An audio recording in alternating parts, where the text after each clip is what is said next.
ఈ దినము త్రిత్వ ఆదివార పండుగ.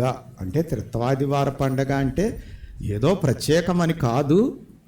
క్రైస్తవ నాయకులు, భక్తులు కూర్చొని సంఘానికి కొన్ని ముఖ్యమైన విషయాలు జ్ఞాపకములో ఉండటానికి కొన్ని పండుగలను ఏర్పాటు చేశారు. మనమేమీ అభ్యంతరపడక్కర్లేదు. పండుగలను క్రమముగా జరగనీయుడి అని బైబిల్ చెబుతూ ఉంది. పండుగ అనేది ఎందుకు అంటే ఒక ప్రత్యేకమైన ధ్యాస కలిగి చేసుకొనటానికి. అందులో లోక సంబంధమైన పండుగలకు, క్రైస్తవ సంబంధమైన పండుగలకు చాలా తేడా ఉంటుంది. క్రైస్తవ పండుగల్లో ఆ పండుగ యొక్క విశేషం ఉంటుంది, దాని బ్యాక్గ్రౌండ్ అంటే దాని వెనకాల చరిత్ర, అది మనకు ఉపయోగకరంగా ఉంటుంది. అందుకోసం పండగలో మనకు ఉపయోగమే కానీ హానికర. మరి ఓవర్ అయితే అది వేరే సంగతి. పండగలాగా చేయాలి కానీ దండగలాగా చేయకూడదు. ఇప్పుడు కొన్ని పరిస్థితులు కూడా ఏమైపోయినాయి అంటే పండగల దండగరా అన్నంత కాడికి వెళ్ళిపోయినాయి. అసలు విషయం మరుగైపోతుంది, అనవసర విషయాలన్నీ హైలైట్లు చేసేస్తున్నారు. అక్కడ దాకా ఎందుకండి. ఇప్పుడు ఆరాధనలో కూడా క్రైస్తవ ఆరాధనలు ఎలాగున్నాయి అంటే, క్రైస్తవ ఆరాధన అంటే యూత్ సంగీత సమాజం అన్నట్టు ఉన్నాయి. మనకి దేవుడి దయ వల్ల ఆ బాధ లేదులేండి. అసలు గంట ఖర్చు పెడితే 90% ఆటికే ఖర్చు అయిపోద్ది. ఒక 10 minutes మాత్రమే దేవుడి సంబంధానికి ఖర్చు. అట్లా ఉంది. మరి ఇది దండగే కదా. ఆరాధన అంటే ఆరాధనే, దాంట్లో ఎక్కువ వాక్యానికి ప్రాధాన్యత. సరే, కాబట్టి అలాగా క్రైస్తవ పండితులు, భక్తులు అందరూ ఆలోచించి కొన్ని పండుగలు, నియమాలు అవి ఏర్పాటు చేశారు. అది ఎందుకంటే మన ఆత్మీయ మేలు కోసం, ఆత్మీయ తర్ఫీద్, ఆత్మీయ అభ్యాసం కోసం. కాబట్టి వాటిని మనం సద్వినియోగం చేసుకోవాలి. కాబట్టి ఈరోజు ఆ క్రమములో పెంతెకోస్తు పండుగ గత వారం ఆత్మ కొమ్మరింపు జరిగిన దినం, ఆ నెక్స్ట్ ఆదివారమే త్రిత్వ ఆదివార పండుగ వస్తుంది క్రైస్తవ క్యాలెండర్ లెక్క ప్రకారం. అంటే ఈ దినం ముగ్గురిని తలంచుకొని మనం స్తుతిస్తాం అంతే. దానికంటే పెద్ద విశేషం ఏమి ఉండదు. అసలు ముగ్గురు యొక్క పరిస్థితి ఏంటి? దేవుడు ఒక్కడు ముగ్గురుగా ఎందుకు అవ్వవలసి వచ్చింది? ముగ్గురు అంటే మరి ముగ్గురు దేవుళ్ళు అంటానికి వీళ్ళే సుమా.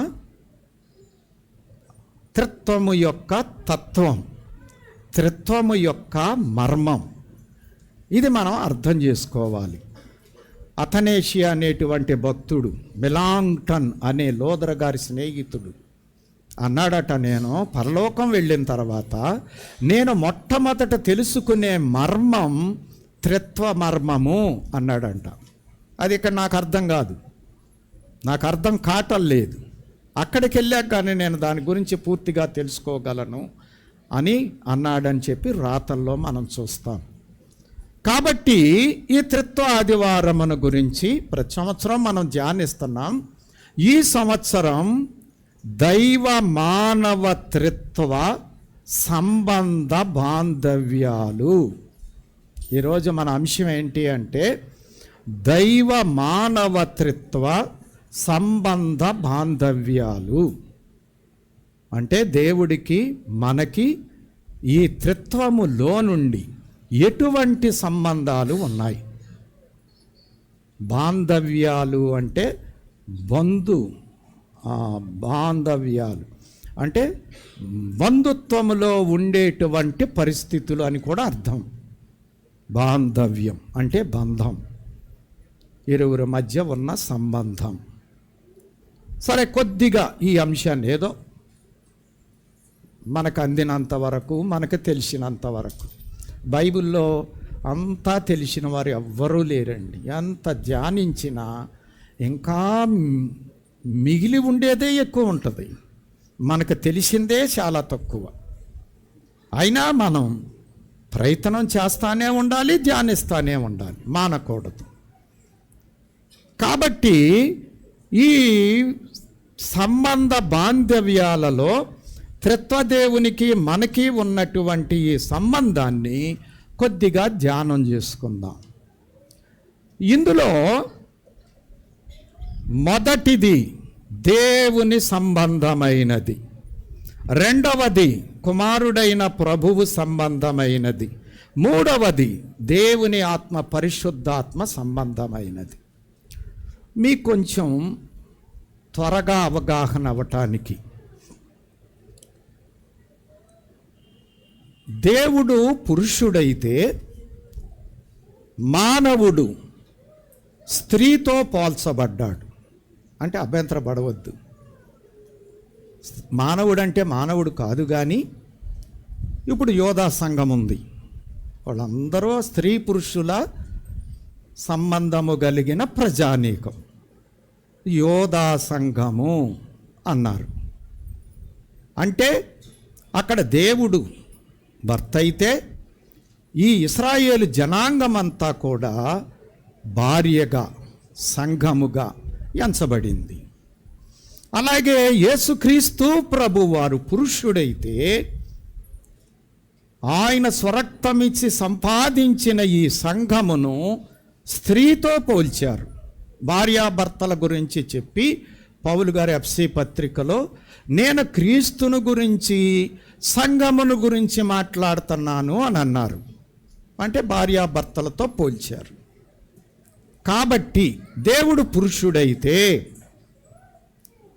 మానవుడు స్త్రీ అయితే, దేవుడికి మానవుడికి ఉన్న సంబంధం ఎలాగ ఉంటుందో ఆ సంబంధం మనము ఈ మానవుడు దేవుడు రీతిలో ఆలోచిస్తే అలాగే ఆత్మీయ జీవితంలో కూడా సంబంధం మనకి అర్థమవుతుంది. ఒక వ్యక్తి లోకములో జన్మించాడు. జన్మించిన తర్వాత యవ్వన ప్రాయము వరకు ఒక అంతస్తులో ఉంటాడు. యవ్వన ప్రాయం అయిన తర్వాత మరొక అంతస్తులోనికి వెళతాడు. 4 భాగాలు ఉన్నాయి మానవ జీవితం: బాల్యం, యవ్వనం, వార్ధక్యం, వృద్ధాప్యం. దాన్ని అలాగ ఉంచండి. మన యొక్క ఈ దిన ధ్యానము కొరకు మానవ జీవితాన్ని యవ్వన ప్రాయము వరకు ఒక భాగము, యవ్వన భాగము నుండి మరొక భాగమని 2 భాగాలుగా మనం నిర్ణయం చేసుకుంటే దేవుడికి మనకి ఉన్నటువంటి సంబంధ బాంధవ్యాలు మనకి బాగా అర్థమవుతాయి. మనిషి యవ్వన ప్రాయము వరకు తల్లిదండ్రుల అధీనములో ఉంటారు. స్త్రీ అయినా సరే, పురుషుడైనా సరే తల్లిదండ్రుల దగ్గర పెరుగుతారు. ఇది ఒక సంబంధం. యవ్వన ప్రాయం అయిన తర్వాత పురుషుడైనా స్త్రీ అయినా తల్లిదండ్రులను విడిచి భార్యాభర్తల సంబంధంలోనికి వెళతారు. ఇది మనకు జరిగేదే, ఇది కొత్తదేం కాదు. ఇక అక్కడ నుంచి జీవితకాలం అంతా కూడా ఈ భార్యాభర్తల సంబంధమే వీళ్ళకి ఈ లోకాన్ని విడిచే వరకు కలిగి ఉంటారు. కాబట్టి 2 భాగాలు. తల్లిదండ్రులతో ఉండే భాగము ఒకటైతే భర్తతో భార్యతో ఉండేటువంటి భాగము ఒకటి. ఇక తర్వాత ఈ లోకంలో నుండి వెళ్ళిపోవటం జరుగుద్ది. ఇప్పుడు ఒక మానవుడు జన్మించిన దగ్గర నుండి ఈ లోకానికి వెళ్ళిపోయే వరకు ఈ 2 భాగాలలో కూడా దేవుడు 2 విధాలుగా మనతో ఉంటూ ఉన్నాడు. అందులో ఒకటి, ఆయన మనకు తండ్రిగా ఉంటున్నారు. యవన ప్రాయములోనికి వచ్చిన తర్వాత ఆయన మనకు భర్తగా ఏర్పాటు చేయబడ్డారు. ఈ 2 ఎలాగా అనేటువంటిది మీకు రిఫరెన్సులు చూపిస్తా, చెబుతా. నేను రిఫరెన్స్ లేకుండా ఏది చెప్పను, ఆధారం లేకుండా. ఇక 3వ వ్యక్తి పరిశుద్ధాత్మ తండ్రి. మీకు అర్థమయ్యింది. తండ్రి యెహోవా, కుమారుడు యేసుక్రీస్తు. తండ్రికి బిడ్డలము, యేసయ్యకు భార్యలము లేక పెండ్లి కుమార్తె. ఆయన వరుడు, మనం వధువు. ఈ రెండు స్థితులలో కూడా మనము దేవునితో ఎలాగ ఉండాలో మనకు నేర్పించేవాడు పరిశుద్ధాత్మ తండ్రి. బాగా అర్థం చేసుకోవాలా. తండ్రి దగ్గర మనం ఎలాగ ఉండాలి మనకి తెలియదు. తెలుసు అనుకుంటాం అంతే. తెలిస్తే తండ్రులను చంపిన పిల్లలు ఎందుకుంటారు? తండ్రిని తల్లిదండ్రులను బాధ పెట్టే పిల్లలు ఎందుకుంటారు? తెలవదనే కదా అర్థం. అలాగే భార్యాభర్తల సంబంధం మనకు తెలియదు. 100 మందిని కన్నా భార్యాభర్తల సుఖమేంటో తెలియని వాడు ఉన్నాడంట, ప్రసంగి గారు చెప్పారు. మనకేం తెలుసు? ఒకవేళ అపవాది మాట విని ఆజ్ఞ అతిక్రమించక ముందు తెలుసు అనుకోవచ్చు, మనం తెలుసని. తర్వాత తెలియదు. ఇక కయ్యం దగ్గర నుంచి అంతా మారిపోయింది వ్యవహారం. అటువంటి మనకు తండ్రికి తగిన బిడ్డలముగా, భర్తకు తగిన భార్యగా మనము జీవించాలి అంటే మనకి పరిశుద్ధాత్మ తండ్రి సహాయం కావాలి. ఆ సహాయకుడు మనకి ఉండాలి. అందుకే పౌలు గారు అనేక రకాలుగా వర్ణించాడు. సంచకరువు, ముద్రించబడితిరి, నడిపించబడితే దేవుని బిడ్డలవుతారు మీరు. ఆయన ఆత్మ లేనివాడు ఆయన వాడు కాడు, ఎన్నో చెప్పారు. కాబట్టి ఇప్పుడు మనం అర్థం చేసుకోవాల్సింది ఏంటి అంటే తండ్రి, కుమార, పరిశుద్ధాత్మ. తండ్రికి బిడ్డలము, ప్రభువుకి అర్ధాంగులము, సంఘము. ఈ రెండు కరెక్టుగా దేవుడు అనుకున్న విధముగా, సంకల్పించిన విధముగా మనము నెరవేర్చాలి అంటే, ఆ బంధుత్వములో ఉండాలి అంటే పరిశుద్ధాత్మ తండ్రి సహాయం మనకు తప్పనిసరి. తప్పనిసరి, మాటికి తప్పనిసరి. అంటే ఈయన మధ్యవర్తి. ఈయనెవరు? తండ్రిని ఎరిగినవాడు. ఈయనెవరు?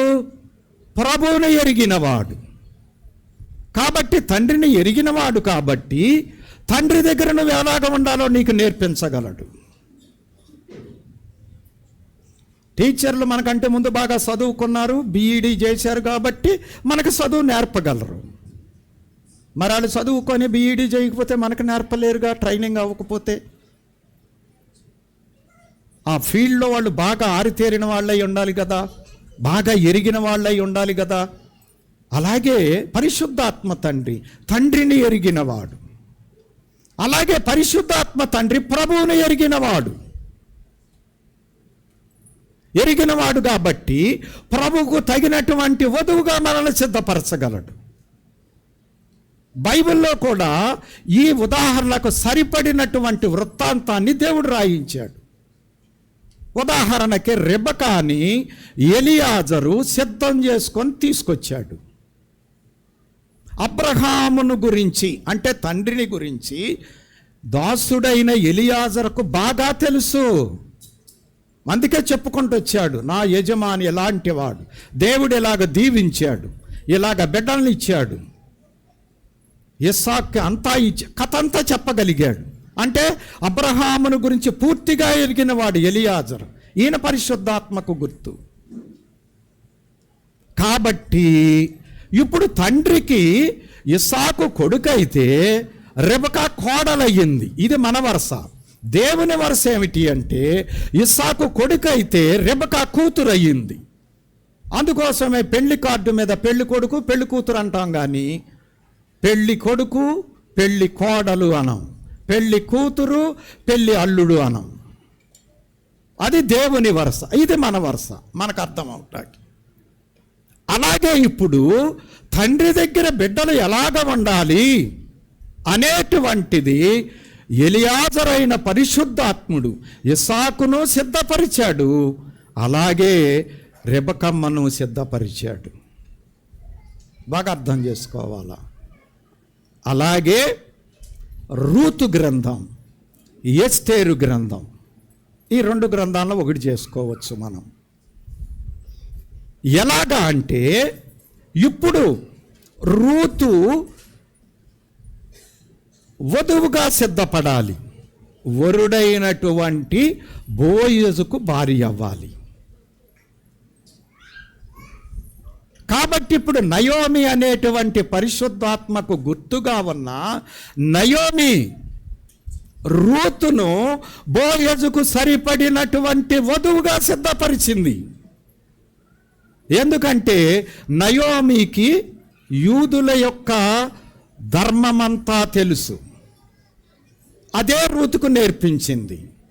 అందును బట్టే రూతు బోయజుకు భార్యగా 10 తరాల వరకు మోయాబీయులు ఇశ్రాయేలీయులలో చేరకూడదు, మందిరములోనికి రాకూడదు. మొదటి తరంలోనే గ్రీన్ సిగ్నల్ ఇచ్చేశాడు దేవుడు. ఆయన రాసిందే చట్టం, ఆయన ఇచ్చిందే చట్టం. రూతు యొక్క ప్రవర్తనను బట్టి, నయోమికి ఆమె లోబడిన విధానమును బట్టి దేవుడు సంతోషించి ఆనందించి 10 తరాల నిబంధనను ఒక్క తరములోనే నెరవేర్చేశాడు, అనుమతి ఇచ్చాడు ఆయన. ఎస్తేరు గ్రంథములోనికి వస్తే అందరూ రాజకుమార్తెలు, రకరకాల వారు, ఎవరు ఇష్టం వచ్చినట్టు వాళ్ళు నడుస్తున్నారు. మనకు మళ్ళీ వాళ్ళకి ఏది ఇష్టమో అది కోరుతున్నారు, వాళ్ళకి ఏ రంగు ఇష్టమో ఆ వస్త్రాలు కోరుకుంటున్నారు, వారికి ఏ ఆభరణాలు ఇష్టమో అది కోరుకుంటున్నారు. కానీ మొర్దెకై సువార్తికుడు చెప్పాడు, సంఘ విశ్వాసి అయినటువంటి ఎస్తేరుకు, అమ్మా జాగ్రత్త, నీ జాతిని కనపరచబాకు, నీ ఇష్టం నీవు నెరవేర్చుకోబాకో. ప్రియమైన క్రైస్తవ జనాంగమా, నీ జీవితంలో నీ ఇష్టమును కొట్టివేసుకోనంత కాలము నీవు మారలేవు, యేసుకు సరి అయినటువంటి వధువుగా సిద్ధపడలేవు.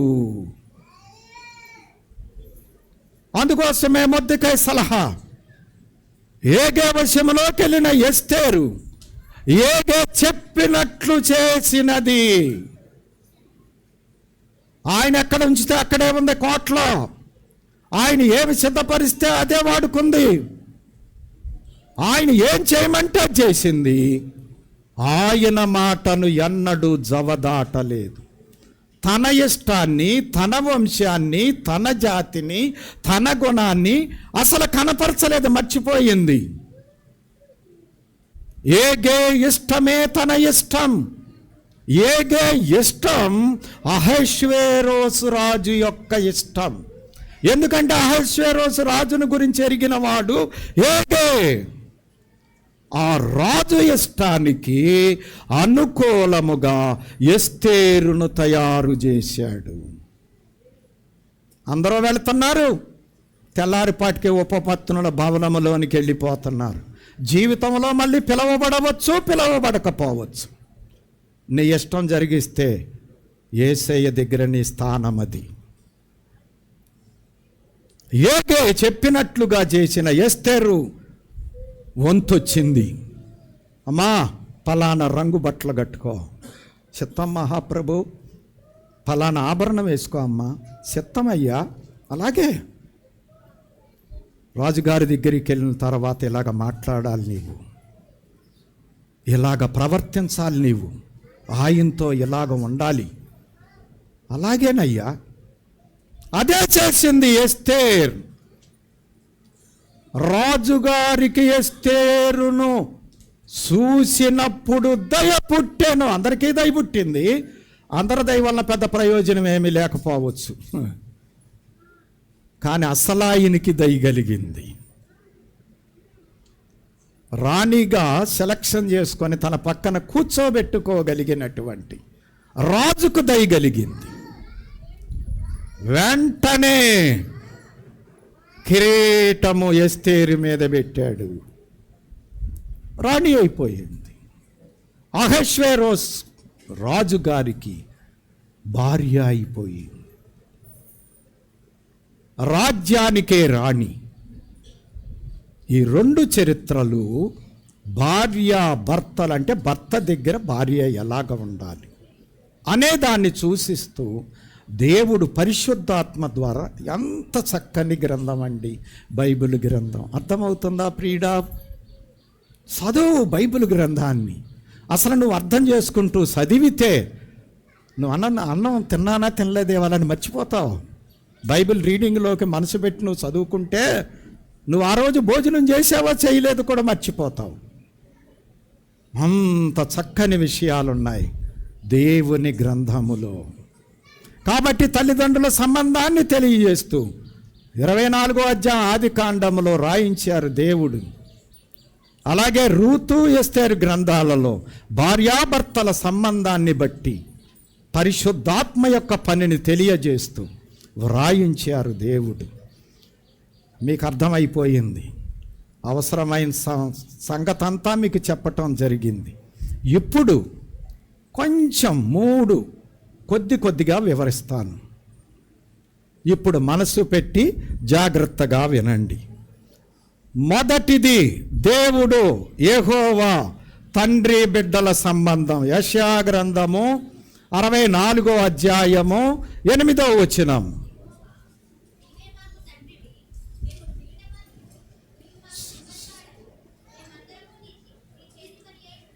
చూశారా? నీవే మాకు తండ్రివి, నీ చేతి పని మేము. ఎంత మంచి అర్థమిచ్చేటువంటి మాట. కాబట్టి మనం ఆయన చేత రూపింపబడిన మనం కొండను చేసినప్పుడు కొమ్మరి చేతిలో నుండి తయారైంది. కాబట్టి కొండ ఎలాగా ఉండాలి? కొమ్మరి వానికి లోబడి ఉండాలి. అందుకోసమే యెషయా ద్వారా దేవుడు మాట్లాడుతున్నాడు. ప్రజలు అంటూ ఉన్నారు, నీవే మాకు తండ్రివి, నీవు మమ్మల్ని కలగజేసావయ్యా, నిన్ను బట్టే మేము ఉన్నామయ్యా, నీవు లేకపోతే మేము లేము. కాబట్టి మొదటిది తండ్రి బిడ్డల సంబంధములో మొదటిది సృజించినవాడు. ఆయన మనల్ని సృజించినవాడు.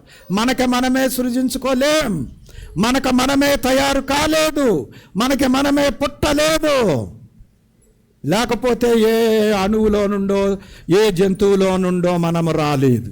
మనలను కలగజేసిన తండ్రి ఉన్నాడు.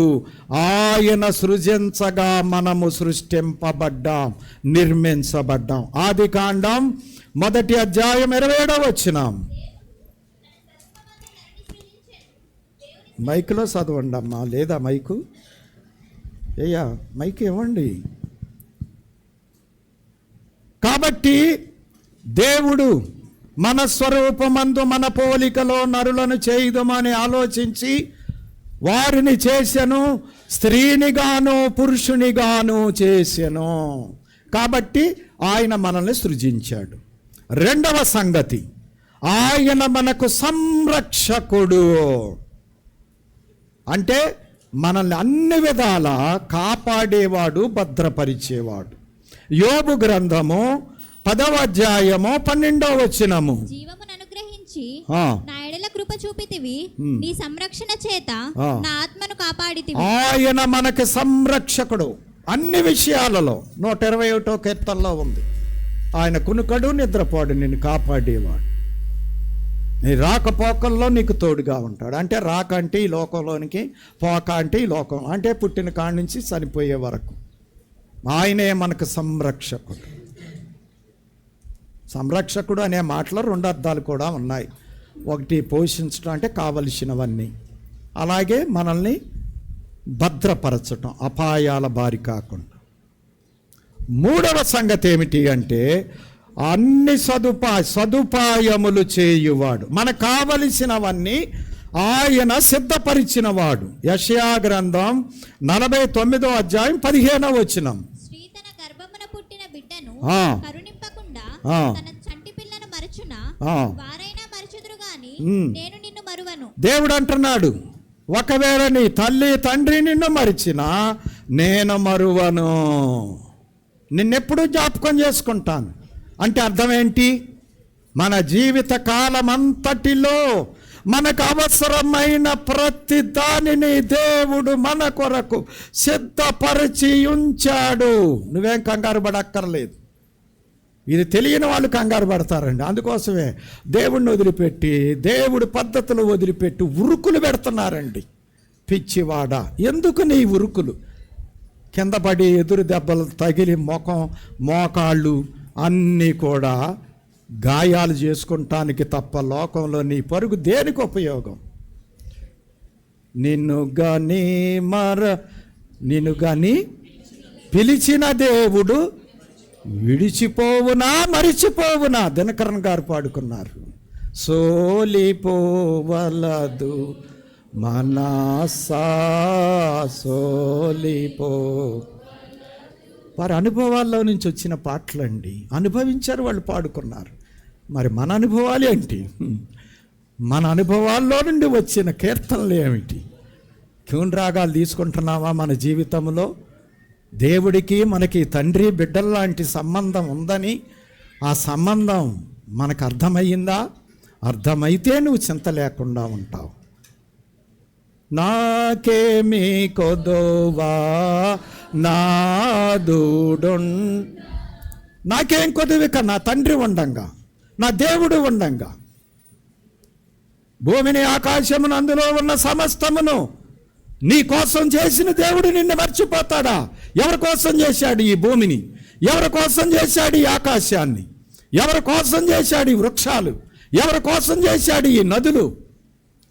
అందులో ఉన్న భోషార నిధి, బంగారము, వెండి, అన్నీ, భూమిలో నుండి వచ్చే పంట, పండ్లు ఎవరి కోసం ఇదంతా? పిచ్చివాడ, అర్థమవుతుందా? నీకోసం కదా ఇదంతా చేసింది. కొడుకులపై తండ్రి జాలి పడో విధముగా బాటే పరులా ఎడల జాలి పడును దేవుడు. ఆ దేవుడు నిన్ను మర్చిపోతాడా? నువ్వు చెడిపోతే నీ కోసం ప్రాణం పెట్టి రక్షించుకుంటానికి వచ్చేసాడు. పాతాళ గాధములో పడిపోతే అక్కడి నుంచి నిన్ను లాక్కు రావటాన్ని ఆయన కూడా పాతాళ గాధములో అగ్నికి ఆకుతయ్యాడు. నిన్ను వదిలిపెట్టలేదే. ఈ బంధం నీకు అర్థమయ్యిందా? ఆయన్ని తండ్రిగా నువ్వు కలిగి ఉన్నావా? ఆయన మీద భారం వేసి నిశ్చింతగా ఉన్నావా? నిజమేనండి, తండ్రి కొడుకుల బంధంలో వాడు చెడ్డోడైనా సరే, హంతకుడైనా సరే, గాలిగా తిరుగుతున్నాడు, బజార్లమ్మడి తిరిగి భోజనం టైకి ఇంటికి వచ్చాడు. తల్లిదండ్రులు అన్నం పెట్టకుండా పంపించగలరా? వీడు గాలిగా తిరిగితే మాత్రం తప్పు చేసి వచ్చాడు, వదిలిపెట్టగలరా? వాడికి బదులు శిక్ష అనుభవించడానికి వాళ్ళు అడ్డం నుంచి ఉంటారు. మమ్మల్ని కొట్టండి అయ్యా, మా బిడ్డను వదిలిపెట్టండి అయ్యా. తండ్రి ప్రేమ నీకు అర్థమయ్యిందా? తండ్రి సంబంధం నీకు అర్థమయ్యిందా? అందుకే నిన్ను కలుగజేసి నీకు తండ్రిగా ఉన్నాడు ఆయన. ఈ తండ్రిని ఎరగని వారు కొందరు, ఎరిగిన ఆ తండ్రిని నమ్మని వారు కొందరు, నమ్మిన ఆయన మీద ఆధారపడని వారు కొందరు, ఆధారపడిన ఆయన్ని దుఃఖపెట్టేవారు కొందరు. ఎన్ని రకాలండి, ఎంత బాధ పెడుతున్నారండి తండ్రిని, అర్థమవుతుందా? కాబట్టి ఈ దినం తండ్రికి నీకు ఉన్న సంబంధాన్ని గుర్తెరుగు, ఆయనకు బిడ్డగా స్థిరపడు. ఈ సంగతులు పరిశుద్ధాత్మ తండ్రి నీవు సహాయం కోరుకుంటే నీకు అర్థమయ్యేటట్లు చేస్తాడు. అందుకే ఆత్మ లేకుండా ఎవడు దేవుడి దగ్గరకు రాలేడు. ఆత్మ ముందు యేసయ్యను నీకు పరిచయం చేయాలి. ఆ యేసయ్యను బట్టి తండ్రిని నువ్వు గుర్తించగలుగుతావు. అందుకే యేసయ్య అన్నాడు, నన్ను చూసిన వాడు నా తండ్రిని చూశాడు. పరిశుద్ధాత్మ లేకుండా నీ రక్షకుణ్ణి నువ్వు తెలుసుకోలేవు. నీ రక్షకుణ్ణి తెలుసుకోకుండా నీ తండ్రి దగ్గరకు నువ్వు రాలేవు. చూశారా? మరి తండ్రి బిడ్డల సంబంధం నీకు అర్థమయ్యేటట్లు చేసేవారు ఎవరు అంటే పరిశుద్ధాత్మ తండ్రి. ఆ పరిశుద్ధాత్మ తండ్రిని బట్టే నీకు దేవుడు అర్థమవుతాడు. ఆయన నీ సృష్టికర్త అని, నీ సంరక్షకుడని, అన్ని సదుపాయాలు ఆయనే నీకు చేస్తున్నాడని నువ్వు గ్రహించగలుగుతావు. ఇక రెండవ సంగతిలోనికి వెళదాం. 2, దేవుని కుమారుడు యేసు ప్రభువు భర్త భార్య సంబంధం. ఆయన భర్త అయితే మనం భార్య. ఎఫెసీ పత్రిక 5వ అధ్యాయము 31-32 వచనాలు. ఈ హేతువు చేత పురుషుడు తన తండ్రిని తల్లిని విడిచి తన భార్యను హత్తుకొనును, వారిద్దరును ఏక శరీరమగుదురు. ఈ మర్మము గొప్పది. అయితే నేను క్రీస్తును గూర్చియు సంగమును గూర్చియు చెప్పుచున్నాను. అదిగో అక్కడ పౌలు గారు చెప్పేశారు. భార్యాభర్తల సంబంధం చెప్పి నేను క్రీస్తును గురించి సంగమును గురించి చెబుతున్నాను. ఎలాగా ఆయన మనకు భర్త, మనము ఎలాగా ఆయనకు భార్య. మొదటిది, ఆయన మనల్ని సంపాదించుకున్నాడు. తండ్రిగా సృజించి మనల్ని బిడ్డలుగా ఆయన తండ్రిగా ఉన్నాడు. మనము ఆయన నుండి వేరయ్యాం పాపాన్ని బట్టి. అటువంటి సమయములో యేసుక్రీస్తుగా వచ్చి ఆయన మనల్ని సంపాదించుకున్నాడు. ఎలాగా? కొరింథీయులకు రాసిన మొదటి పత్రిక 6వ అధ్యాయము 19-20 వచనములు. మీ దేహము దేవుని వలన మీకు అనుగ్రహింపబడి మీలోనున్న పరిశుద్ధాత్మకు ఆలయమై ఉన్నదని మీరు ఎరుగరా?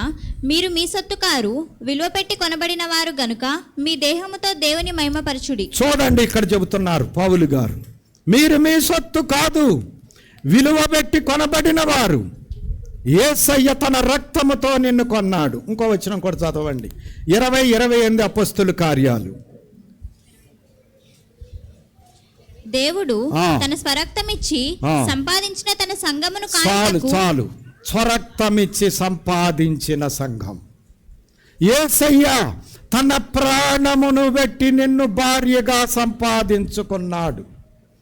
రెండవది, ఎఫెసీ పత్రిక 5వ అధ్యాయం 25, 26, 27 వచనాలు కలిసి ఉంటాయి, చదవండి. మీ భార్యలను ప్రేమించుడి, అటువలే క్రీస్తు కూడా సంఘమును ప్రేమించి అది కలంకమైనను ముడత అయినను అట్టిది మరి ఏదైనను లేక పరిశుద్ధమైనదిగాను నిర్దోషమైనదిగాను మహిమగల సంఘముగాను ఆయన తన ఎదుట దానిని నిలువబెట్టుకొనవలెనని వాక్యముతో ఉదక స్నానము చేత దానిని పవిత్రపరచి పరిశుద్ధపరచుటకై దాని కొరకు తన్ను తాను అప్పగించుకొనెను. ప్రియమైన వారలారా, అర్థం చేసుకోండి. ఈ రోజుల్లో భార్యకి భర్త సూట్ కాకపోతే, భర్తకి భార్య సూట్ కాకపోతే ఏమంటున్నారు? కుదరదండి ఈయనకి నాకు, కుదరదు మా ఇద్దరికే. ప్రేమైన కోర్టు జడ్జి గారు, మాకు విడాకులు ఇవ్వండి సార్. నేడు లోకంలో ఏం జరుగుతుంది? మరి ప్రభువు నిన్ను రక్షించడానికి వచ్చిన దేవుని మూర్తిమంతమైన అవతారమైన ఆయన యొక్క తత్వమైనటువంటి యేసుక్రీస్తు ప్రభు ఎక్కడ? అపవాది మాట విని ఆజ్ఞ అతిక్రమించి పాపిగా మారిన నీవెక్కడ? ఏమన్నా పొంతనుందా? ఆకాశానికి భూమికి, తూర్పుకి పడమరకి ఉన్నంత వ్యత్యాసం ఉంది. ఏం చేశాడు ఆయన?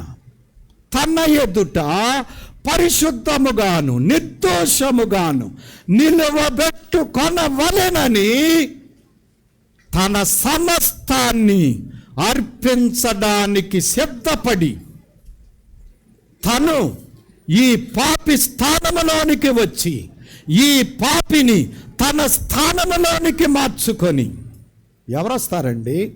ఎవరు మెట్టి దిగుతారండి? ఈడు బాగోలేదా, ఈడు నాకు సూటబుల్ కాదు,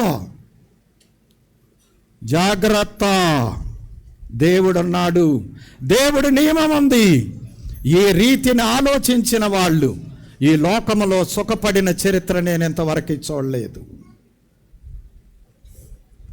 నీ భర్త దేవుడు నీకు అనుగ్రహించినటువంటి జత, నీ భార్య దేవుడు నీకు అనుగ్రహించిన జత. దేవుని నిర్ణయానికి మించిన నిర్ణయం ఇంకొకటి ఉందా? నీకు అర్థం కావటం లేదంతే, దేవుడి కార్యాలు నీకు నచ్చటం లేదంతే. దేవుడి నియమం నీకు పనికి రావట్లేదంతే. ఎందుకంటే నువ్వు నాశనానికి సిద్ధమవుతున్నావు కాబట్టి ఇటువంటి ఆలోచనలు నీకు పుడుతున్నాయి. అందుకోసమే ఎట్టి పరిస్థితుల్లో భర్త భార్యను, భార్య భర్తను విడనాడకూడదు. లేఖనము చెప్పేటువంటి మాట ఇది. ప్రియమైనటువంటి వారలారా, నీకు దేవుడు ఇచ్చాడు, అది గుర్తుపెట్టుకో. దేవుడు ఏదైనా నీకు మంచిదే ఇస్తాడు, నీకు సూటబుల్దే ఇస్తాడు. ఎదట వారి నువ్వు మంచి కాదంటున్నావంటే అసలు నువ్వు మంచిగా లేవు. అది అర్థం చేసుకో ముందు. ఇది అర్థం కాక చాలామంది తమ చెడుగు తాము గ్రహించలేక ఎదట వారిని చెడుగు అని అనటానికి పూనుకుంటారు. అందుకే యేసయ్య చెప్పాడు, ఎవరిని దూషించొద్దు, ద్వేషించొద్దు. దైవజనులు చెప్పారు, ఎదట మనిషిని దూషించిన నువ్వు మంచోడు వెట్టవుతావు. నీలాంటి మనిషే, దేవుడి పోలికే. ఒకవేళ ఆడు చెడ్డాడంటే ఆడికాడి జల్లా, ఆడి వెనకాల అపవాది ఉన్నాడు, ఎవడో ఉన్నాడు ఒకడో యముడు. చెడగొట్టినోడు ఉన్నాడు, చెడగొట్టినోడు ఎంక చూడు. ఏమన్నా నీకు పవర్ ఉంటే వాడితో యుద్ధం చేయి, అంతేగాని మనిషితో కాదు నువ్వు యుద్ధం చేయాల్సింది. బాగు చేసుకో. సరిలేకపోతే యేసయ్య బాగు చేసుకోలేదా? విడిచిపెట్టాడా?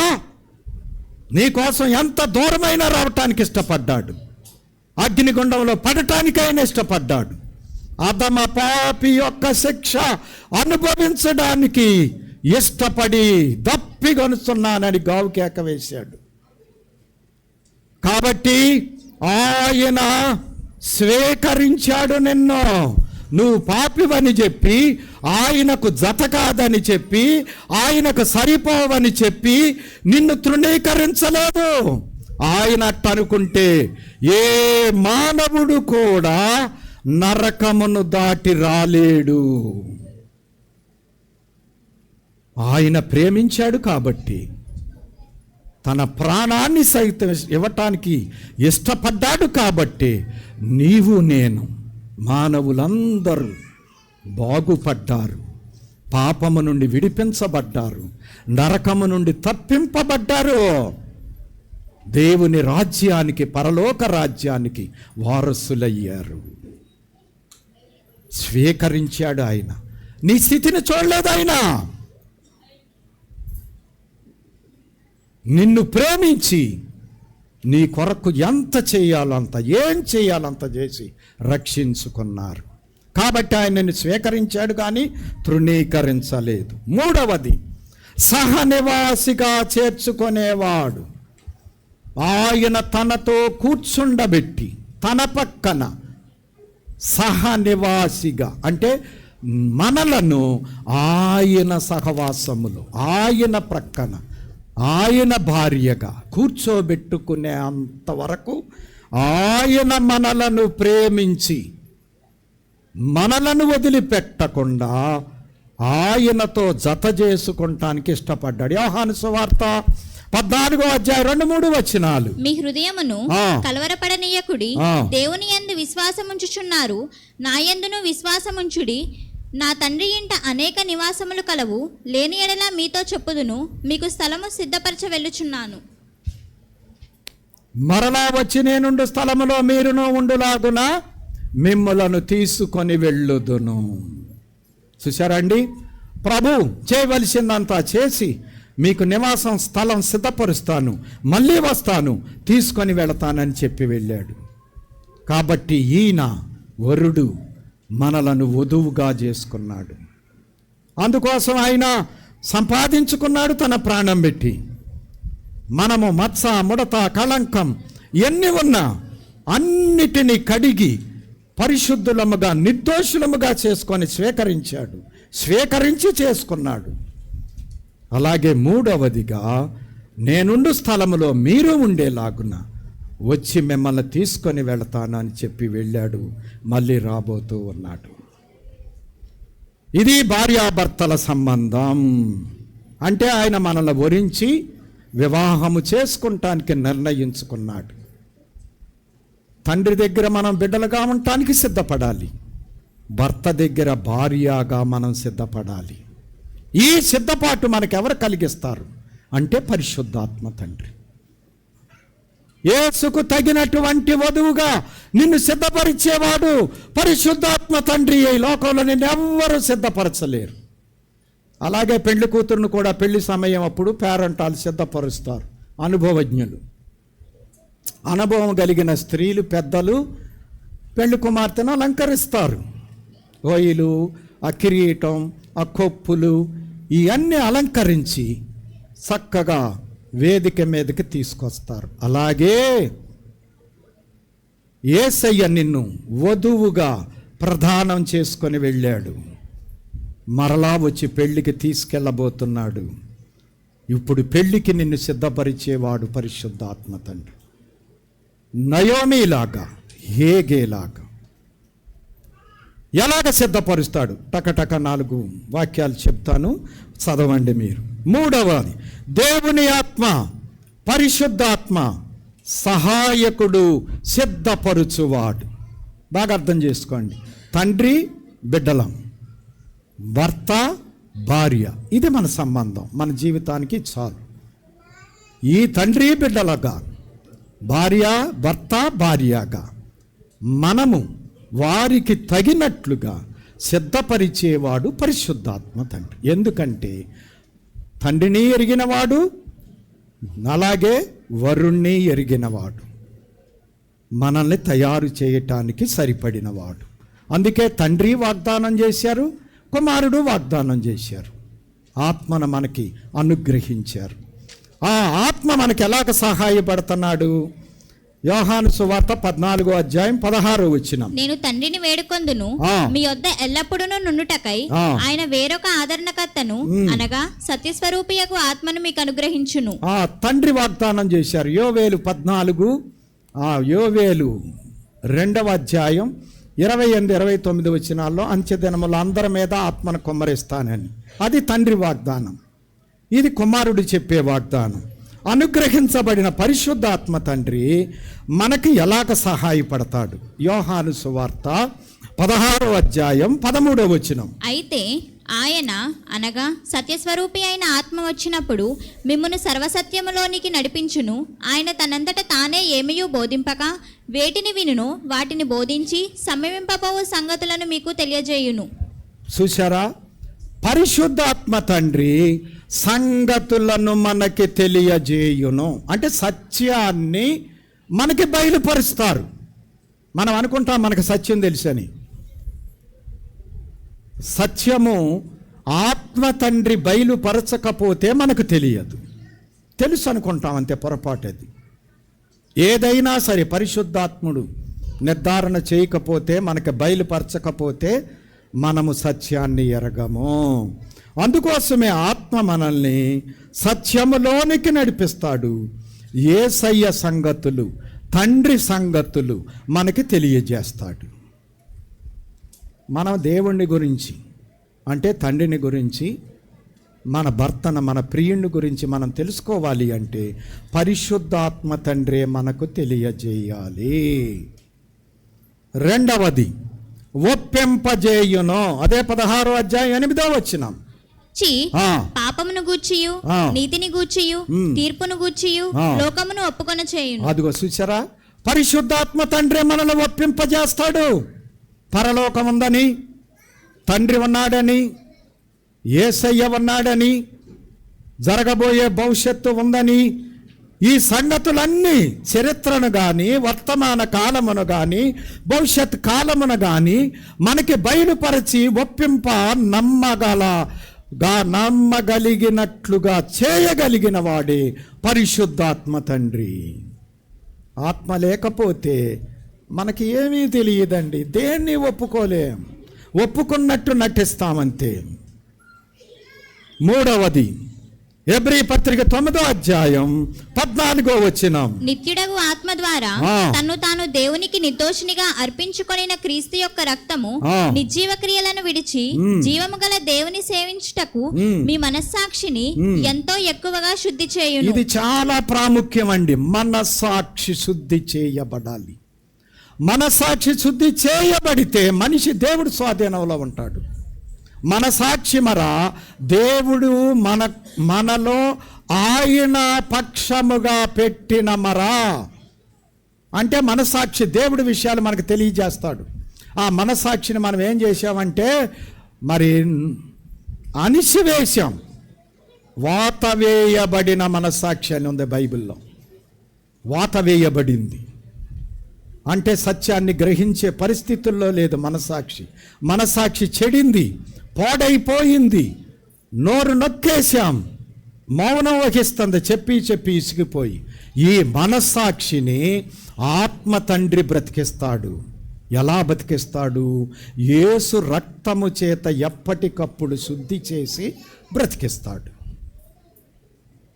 4వది ఎఫెసీ పత్రిక 1వ అధ్యాయం 14వ వచనం. దేవుని మహిమకు కీర్తి కలుగుటకై ఆయన సంపాదించుకొనిన ప్రజలకు విమోచనము కలుగు నిమిత్తము ఈ ఆత్మ మన స్వాస్థ్యమునకు సంచకరువుగా ఉన్నాడు. చూశారండి, సంచకరువుగా ఉన్నాడు పరిశుద్ధాత్మ. సంచకరువు అంటే అర్థం ఏంటి అంటే అడ్వాన్స్ లేక భయానా అంటారు. ఒక వస్తువు కొని ముందు కొంత సొమ్ము మనం బజానా ఇస్తాం. బజానా ఇచ్చామంటే కావస్తూ మందని అర్థం. ఇంకా మనం కొనుక్కున్నామని అర్థం. మిగతా రుణాన్ని కట్టేసేసి మనం దాన్ని సొంతం చేసేసుకుంటాం. కాబట్టి పరిశుద్ధాత్ముడు దేవుని పక్షముగా,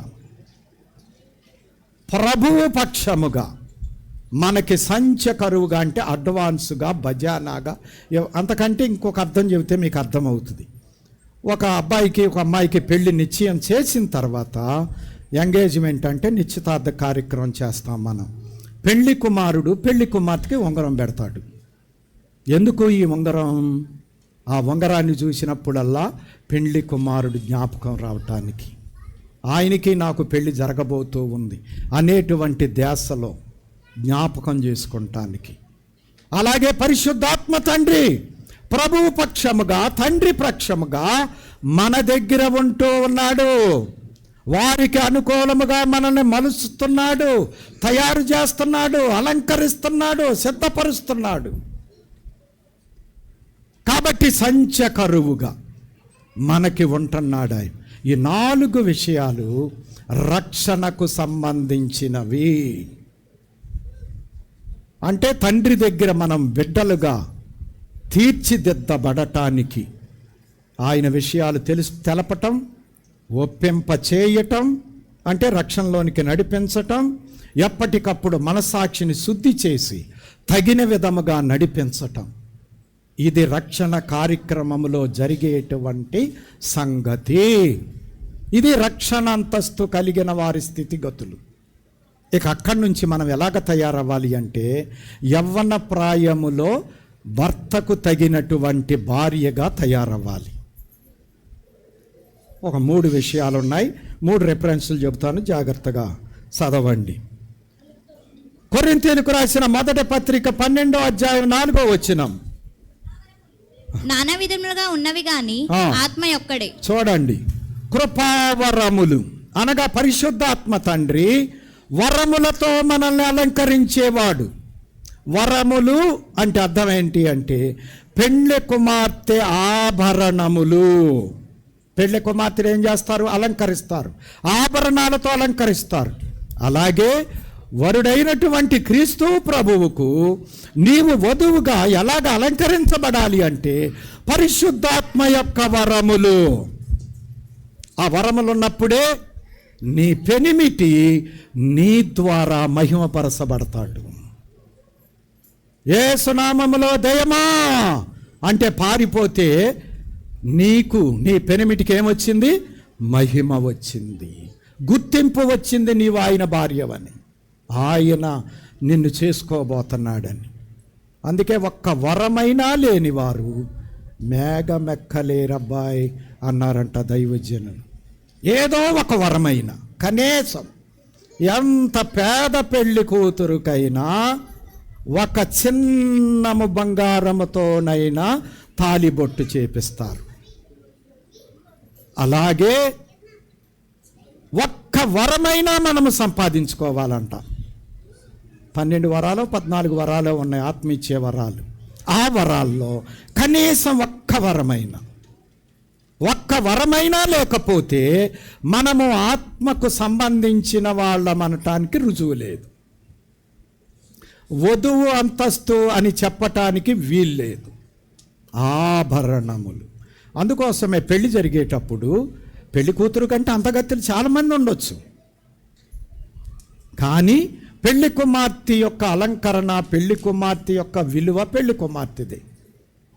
అలాగే వరములు అనే ఆభరణములు ఇచ్చేవాడు పరిశుద్ధాత్ముడు. అలాగే గలతీ పత్రిక 5వ అధ్యాయము 22వ వచనం. అయితే ఆత్మఫలమేమనగా ప్రేమ, సంతోషము, సమాధానము, దీర్ఘశాంతము, దయాలుత్వము, మంచితనము, విశ్వాసము, సాత్వికము, ఆశా నిగ్రహము. ఈ యొక్క ఆత్మ ఫలములే మనకి గుణములు, మారు మనస్సు పొందిన జీవితానికి గుర్తులు. పైన శరీర కార్యాలు ఉన్నాయి, ఆ శరీర కార్యాలేమో మనం మారలేదంటానికి గుర్తులు. ఈ ఆత్మ ఫలాలేమో మనము మార్పు పొందినాము, దేవుని బిడ్డలమయ్యాము, ప్రభువుకు వధువుగా సిద్ధపడుతున్నాము అనటానికి రుజువులు. గుణములు మారాలి. గుణం మారకుండా ఏది మారినా ప్రయోజనమేముంది? అందుకే గుణములు ముఖ్యం. ఆయన లక్షణములు మనలో ఫలించాలి. అది ఆత్మ ద్వారానే సాధ్యం. ఆత్మ ఫలమేమనగా అంటే ఆత్మ సహాయములోనే మనము ఫలించగలము. 3వది అంటే 7వది ప్రకటన గ్రంథం 4వ అధ్యాయం 1-2 వచనాలు. ఈ సంగతులు జరిగిన తరువాత నేను చూడగా అదిగో పరలోకమందు ఒక తలుపు తెరవబడి ఉండెను, మరియు నేను మొదట వినిన స్వరము బూరధ్వని వలె నాతో మాట్లాడగా వింటిని. ఆ మాట్లాడిన వాడు ఇక్కడికి ఎక్కిరమ్ము. ఇక మీదట అప్పుడు ఆత్మవశుడై యోహాను గారు వెళ్ళిపోయారు. అలాగే రేపు 2వ రాకడలో నిన్ను మార్పు చేసి ఈ మట్టి శరీరం మహిమ దేహముగా మార్చి మేఘముల మీద మధ్యాకాశములో వరుని దగ్గరకు కొనిపోగలిగిన వాడు పరిశుద్ధాత్మ తండ్రి. ఆత్మ లేకపోతే ఎగరలేవు, భూమి ఆకర్షణ తొలగించుకోలేవు. అందుకోసమే ప్రియమైన వారులారా, భూలోకం మీద మనసు పెట్టుకున్న వాళ్ళు, భూలోకం మీద ఆశ పెట్టుకున్న వాళ్ళు, భూలోకంలో ఉన్న వాటిని అన్నిటినీ ఆకర్షించేవారు రేపు మేఘమును ఆకర్షించలేరు. ఆత్మ తండ్రే భూమి ఆకర్షణను విడిపించి నీకు పరలోక ఆకర్షణలో నిన్ను మధ్యాకాశానికి తీసుకొని వెళ్ళగలరు. కాబట్టి రేపు మేఘం ఎక్కాలి అంటే పరిశుద్ధాత్మ తండ్రి మనల్ని మేఘములోనికి తీసుకొని వెళ్ళగలరు. కాబట్టి 4 విషయాలు రక్షణ కొరకు, తండ్రికి బిడ్డలగుటకు. 3 విషయాలు భర్తకు తగిన భార్యగా మనము సిద్ధపడుటకు. తండ్రికి భర్తకు మధ్యవర్తిగా, బిడ్డలముగా మనల్ని తయారు చేసేవాడు, వధువుగా మనల్ని తయారు చేసేవాడు మధ్యవర్తి అయినటువంటి పరిశుద్ధాత్మ తండ్రి. అందుకే ఈయన సహాయకుడు, ఈయన మన ఆత్మ బంధువు, సిద్ధపరిచేవాడు. ఈ ప్రపంచంలో, ఈ భూలోకములో నీకెవరైనా స్నేహితుడు, నీ మేలు కోరేవాడు, నీకు ఆత్మబంధు ఎవరైనా ఉన్నారు అంటే ఆయన పరిశుద్ధాత్మ తండ్రి. ఆత్మ లేకుండా నీవు ఆయనకు బిడ్డగా సిద్ధపడలేవు. ఆత్మ లేకుండా నీవు ఆయనకు వధువుగా సిద్ధపడలేవు. అందుకే దేవుడు, నీవు ఒక వ్యక్తివైతే నీకు తండ్రిగా ఉన్నాడు, నీకు భర్తగా ఉన్నాడు, నీకు సహాయకుడుగా సిద్ధపరిచేవాడుగా ఉన్నాడు. సిద్ధపరిచేటువంటి పరిశుద్ధాత్మ కాలంలో ఇప్పుడు మనమున్నాం. కాబట్టి ఆత్మను కోరుకో, ఆత్మ చేత నింపబడు, ఆత్మ చేత సిద్ధపడు.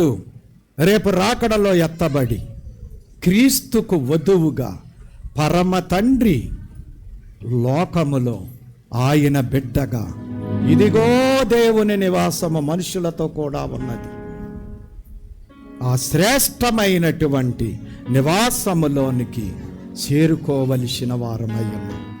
ఇలాగ మనల్ని సిద్ధపరుచుటకే దేవుడు తండ్రిగా, కుమారుడుగా, పరిశుద్ధాత్ముడుగా మనకు సహాయపడటానికి ఒక్కడు ముగ్గురుగా ఆయన పనిని బట్టి విభజింపబడి మనకి సహాయపడుతున్నారు.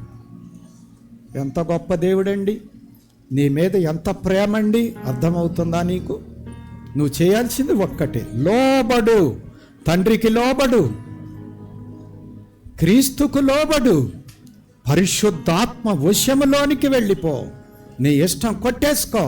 ఆత్మ తండ్రి, నీ ఇష్టమే నాలో జరుగునుగాక అని నువ్వు చెప్పగలిగితే నువ్వు వధువుగా ప్రభు పక్కన కూర్చుంటావు, తండ్రికి బిడ్డమవుతావు, ఆయన నివాసములో నిత్యమంటావు. అట్టి ధన్యత ప్రభువు ఈ తిత్త ఆదివార సందర్భములు అందరికీ అనుగ్రహించునుగాక. ఆమేన్. పరిశుద్ధుడా, కొద్ది మాటలు దీవించండి, మా అందరిలో ఫలింప చెయ్యండి. యేసయ్య దివ్యనామమున వేడుకొనుచున్నాము తండ్రి. ఆమేన్. మరణాతా. స్తుతియో మహిమయో